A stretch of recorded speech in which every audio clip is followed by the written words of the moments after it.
Good morning and welcome to your daily Bahamas headlines. These are your Nassau Guardian highlights for Thursday, November 13th, 2025.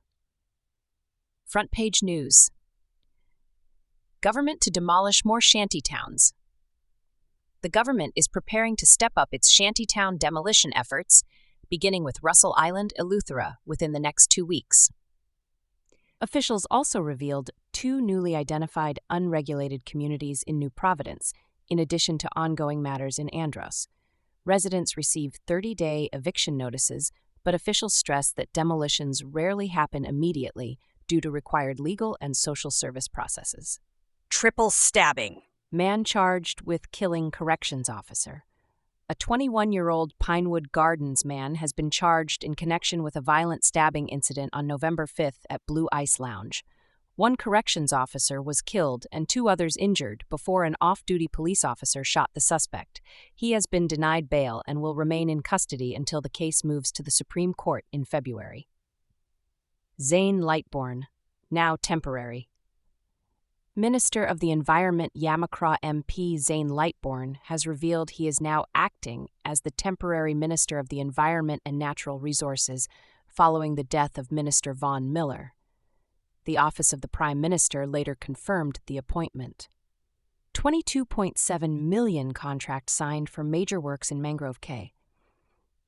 A major public-private partnership contract has been signed for 17 miles of road paving and a complete overhaul of the island's water system. Officials say this long-awaited upgrade will modernize infrastructure for generations. National news. Road projects are reactive politics. ANZ MP Adrian White says the PLP's sweeping Family Island road upgrades, almost $500 million, are rushed, uncoordinated, and politically motivated. He argues that without proper drainage, water main upgrades, and planning, taxpayers will be forced to pay twice. Joe Farrington Road water upgrades nearly complete. The $1.2 million replacement of aging water mains on Joe Farrington Road is 98% finished. Residents are now receiving cleaner, stronger, fully tested water pressure. Road paving, Phase 2, will begin soon. Murder accused denied bail. A 50-year-old man charged with a May 4th murder has been denied bail after the judge ruled he is a flight risk and may interfere with witnesses.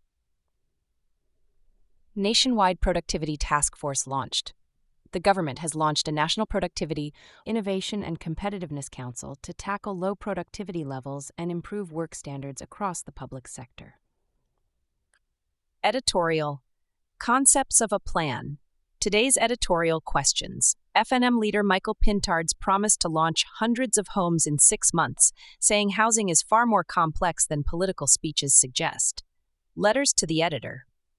Several letters highlight a national leadership deficit across society.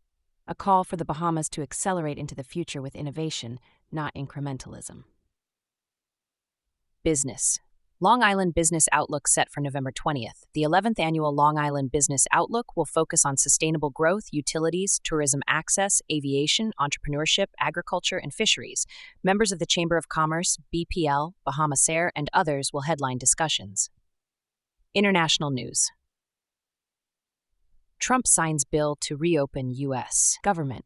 After a record 43-day government shutdown, U.S. President Donald Trump has signed a bill to restore funding. Millions of Americans now await clarity on health care subsidies that may expire soon. California to revoke 17,000 truck licenses. California plans to revoke thousands of commercial driver's licenses issued to immigrants due to legal status expiration issues. The U.S. Transportation Department says the state acted improperly. California disputes that claim. Paris marks 10 years since terror attacks. France is commemorating the 10th anniversary of the 2015 terror attacks that left 130 people dead. A new memorial garden opens today, with President Emmanuel Macron attending. Epstein emails suggest Trump knew about the girls.